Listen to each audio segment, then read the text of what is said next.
Amelia Camp, flying Aerodactyl. It's Dynastar pink, purple, and green rocket. 2.2 inches in diameter, 45 inches tall, 1 pound, 3 ounces.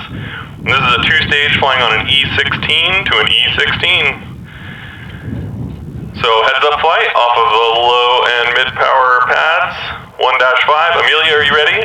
Amelia is ready. 1-5 is armed. Going in 5, 4, 3, 2, 1.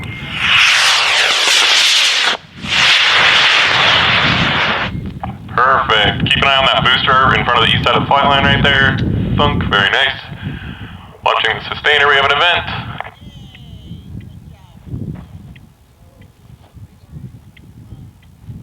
I see something flapping around. I don't know if I'd describe it as a parachute, but it's trying real hard.